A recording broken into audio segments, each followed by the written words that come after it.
성도님들 평안하십니까? 복된 주일입니다. 우리 옆에 계신 분들과 하늘의 평화로 인사를 나눌까요? 샬롬, 샬롬은 하늘의 평화입니다. 1953년 황순원의 단편소설 소나기는 한국인이 가장 좋아하는 소설들 중에 하나인데요. 이 소녀는 겨울가에서 물장난을 하고 있는 소녀를 보고 윤초신의 정손녀라는 사실을 알았습니다. 이 며칠째 물장난을 하던 소녀는 이 물속에서 쥐약돌 하나를 잡아서 건너편에 소년을 향해서 던지며 말했습니다. 이 바보야! 그렇게 소년과 소녀의 첫사랑은 시작되었습니다. 우리 함께 소나기 동영상 함께 감상해 보겠습니다. 잘 보셨나요? 어느 날 둘은 이 갑자기 쏟아진 소나기의 수수단 속으로 몸을 피하고 이 소녀는 소녀를 업어서 겨울물을 건넜습니다. 며칠 뒤에 소녀는 헬쑥한 얼굴로 나타나서 그날 비를 맞고 많이 알았다고 합니다. 소녀의 분홍 스웨터 앞자락에는 소년의 덩이 엎였을 때 묻은 검붉은 물이 들어있었고 소녀는 이사를 갈 것이다고 말합니다. 이 소녀가 이사 가는 전날 밤에 소녀는 아버지가 어머니에게 하는 이야기를 들었는데요. 윤초시댁도 말이 아니여. 그 많던 전답을 다 팔고 집까지 넘기고 그 귀한 손녀딸까지 죽는 일을 당하는 걸 보면 그런데 이번 기집애는 여간 잔망스럽지가 않어. 글쎄 죽기 전에 이런 말을 했다지 않어? 자기가 죽거든 입던 옷을 꼭 그대로 입혀서 묻어달라고. 그렇게 소녀는 죽는 순간에도 소년과의 첫사랑을 잊지 못하고 검붉게 묻은 옷을 입은 채로 묻어달라고 하였습니다. 우리 성도님들은 첫사랑이 있으신가요? 누구셨습니까? 지금 옆에 함께 계신 분이 첫사랑이신가요? 오늘 본문에서 야곱은 147세의 죽음을 맞이하면서 유언과도 같은 말을 남기는데요. 죽음을 앞둔 야곱이 제일 먼저 한 말은 자신의 장례를 애굽에서 하지 말고 자신을 가나안 땅에 묻어달라는 유언이었습니다. 마지막 죽는 순간까지도 가나안 땅을 생각했던 것입니다. 이 원래 사람이 죽으면 집도 땅도 권력도 아무것도 쓸모없고 아무것도 가져갈 수가 없습니다. 그런데 왜 야곱은 죽으면서도 가나안 땅에 집착하는 것일까요? 이 야곱에게 가나안 땅은 사실 이 거짓과 속임수, 고통과 슬픔의 땅이었습니다. 어린 시절 팥죽 한 그릇으로 형의 장자권을 빼앗으려고 하였고 결국 눈먼 아버지를 속이고 장자권을 훔쳤습니다. 장자권을 빼앗긴 형 에서는 동생 야곱을 죽이려고 하였고 야곱은 외삼촌 라반의 집으로 도망쳤습니다.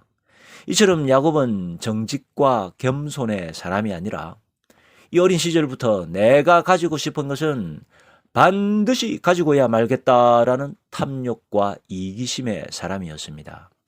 야곱은 외삼촌 라반의 집에서 20년의 시간을 보내고 이 가나안 땅으로 돌아오는데요. 그때 야복강에서 하나님과 싸워서 이겼다는 이스라엘이라는 이름도 없고 또 복수심에 불타서 있던 그 형 에서와도 화해하였지만 이 가나안에서의 삶은 순탄치가 않았습니다. 세겜에서 딸 디나가 강간을 당하자 시몬과 레위는 이 마을 사람들과 여자와 아이들까지 모두 다 학살해 버렸습니다.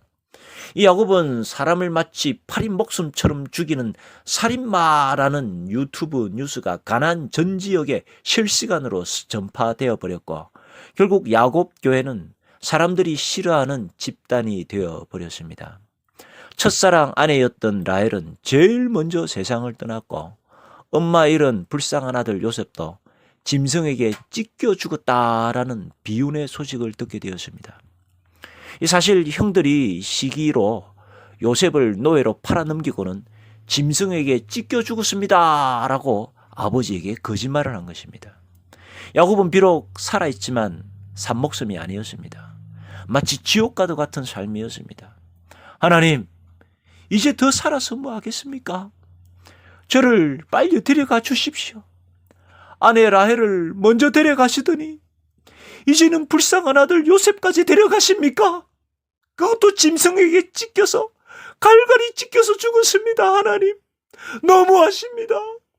왜 저는 안 데려가십니까? 저도 데려가십시오. 바로 그것이 가나안 땅이었습니다. 야곱에게 그 땅은 거짓과 속임수, 살인과 강간과 인신매매로 물든 곳이었습니다. 그런데 그곳에 다시 가는 것이 뭐가 그렇게 좋았을까요? 차라리 지금 살고 있는 대제국 이집트 최고의 도시 람셋이 훨씬 더 좋지 않을까요? 이집트 람셋은 정치, 경제, 교육, 문화의 중심지였고 최첨단 의료시설이 갖추어진 곳이었습니다. 이 과거 가나안 땅과는 비교도 할 수 없는 곳이었습니다. 그런데 왜 죽어서 다시 과거의 그 구질구질하고 그 불행하고 비참했던 것으로 다시 돌아간단 말입니까? 저는 1990년 부산에서 태어나 이 부산에서 자라고 대학도 부산에서 나왔습니다.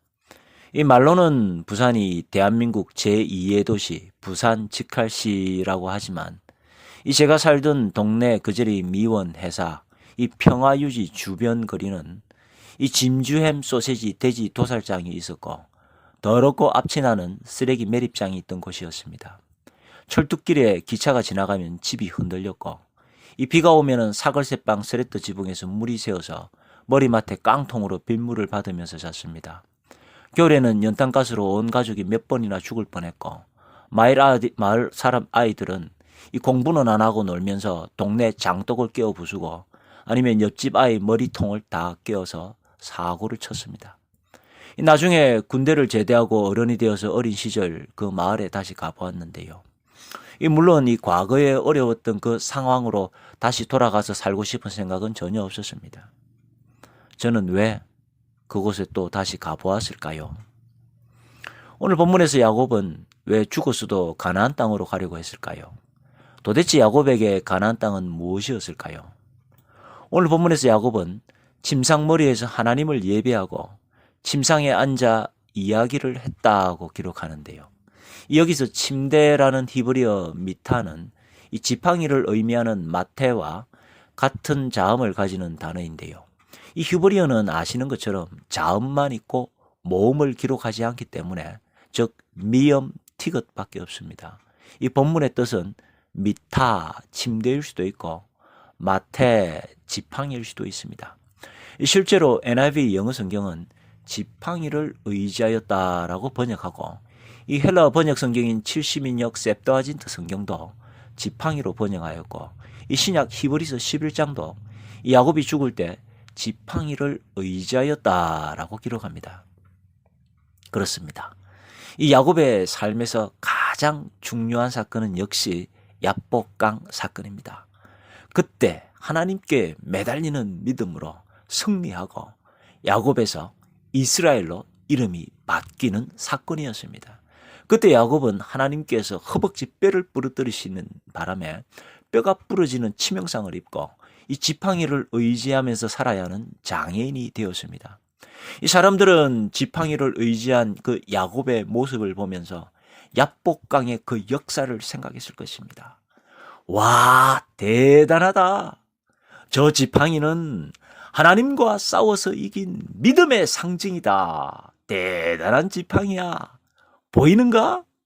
저렇게 지팡이를 의지하면서 기우뚱 쩔뚝 걷는 모습만 봐도 저 야곱의 엄청난 믿음과 그 영적인 깊이가 느껴진다. 역시 야곱은 야복강에서 뼈가 부러지는 고통 속에서도 하나님을 붙잡은 그 손을 놓지 않은 믿음으로 승리한 이스라엘이다 라고 생각했을 것입니다. 그래서 야곱은 죽으면서 자신의 그 믿음의 상아탑이 세워진 야복강을 기억해야 하지 않을까요? 그러나 지금 지팡이를 의지한 야곱은 다른 곳을 이야기하는데요. 그것은 바로 야복크가 아니라 루스였습니다. 창세기 48장 3절 4절입니다. 요셉에게 이르되 이전에 가나안 땅 루스에서 전능하신 하나님이 내게 나타나사 복을 주시며 내게 이르시되 내가 너로 생육하고 번성하게 하여 너에게 많은 백성이 나게 하고 내가 이 땅을 너의 후손에게 주어 영원한 소유가 되게 하리라 하셨느니라. 그런데 야곱은 그곳 이름을 자신이 그곳 이름을 바꾸었는데요. 그 바꾼 이름이 베델인데요. 그 자기가 바꾼 이름인 베델이라고 부르지 않고 이 옛날 원래 이름인 루스라고 부르는 것입니다. 베델은 하나님을 만난 후의 이름이고 루스는 하나님을 만나기 전에 그 마을의 이름입니다. 야곱은 야복 강가에서 믿음으로 승리한 후에 이스라엘이 아니라 하나님을 만난 후에 베델이 아니라 아직 하나님을 만나지 못하고 아직 하나님을 모를 때에 그때 나를 찾아와 주셨던 하나님을 기억했습니다. 형을 속이고 아버지를 속이고 장자권을 도둑질하고 도망쳤습니다. 어두운 광야에서 홀로 돌베개를 베고 외로움과 두려움과 절망 속에 있을 때에 하늘이 열리고 사닥다리에서 천사들이 오르락 내리락하고 저 하늘 위에서 하나님께서 나를 향해서 말씀하시는 것이었습니다.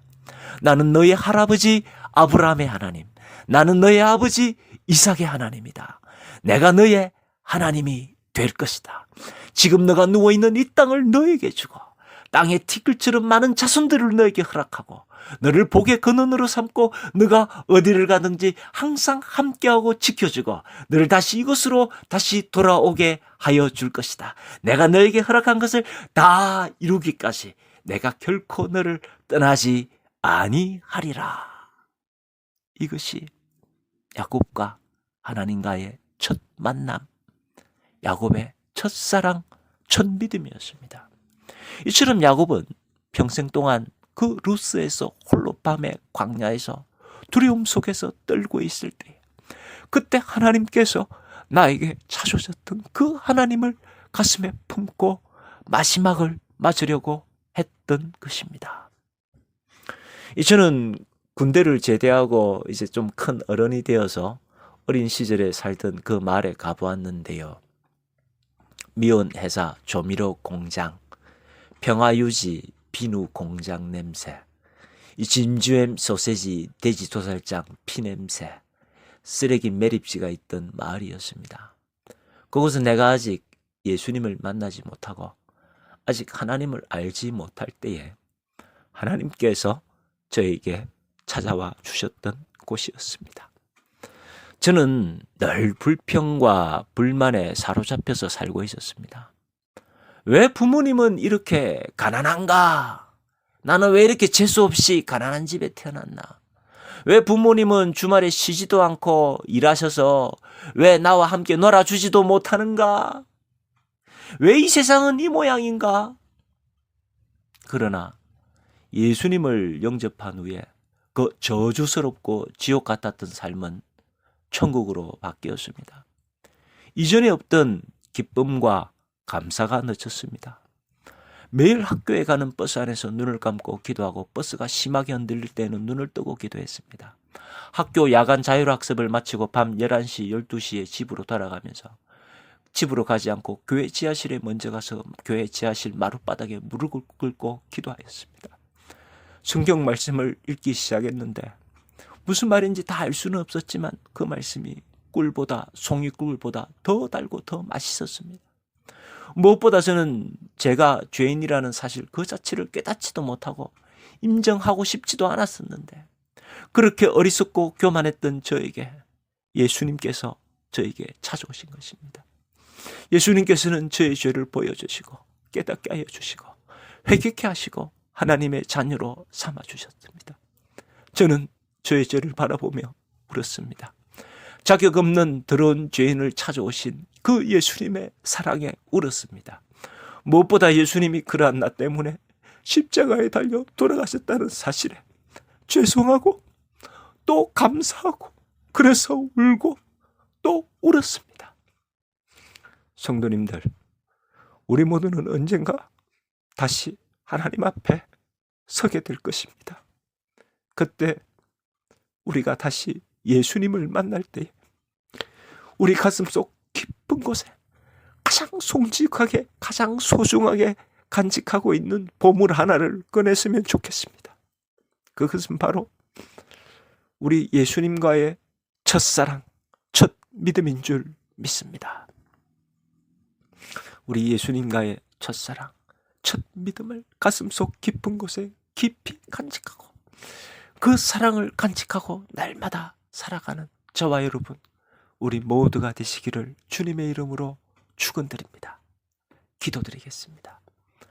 참 사랑의 하나님 아버지, 부족하고 자격 없는 우리를 사랑하여 주셔서 예수님의 십자가 사랑으로 우리를 죄에서 구원하여 주시고 하나님의 자녀로 삼아주신 은혜 감사드립니다. 아직 하나님을 모를 때에 하나님께서 먼저 우리를 사랑하여 주시고 먼저 우리에게 찾아오신 그 첫사랑을 기억하며 주님, 날마다 항상 기뻐하며 쉬지 말고 기도하며 범사에 감사하는 천국 백성의 삶으로 우리들을 인도하여 주옵소서. 예수님 이름으로 기도드립니다. 아멘.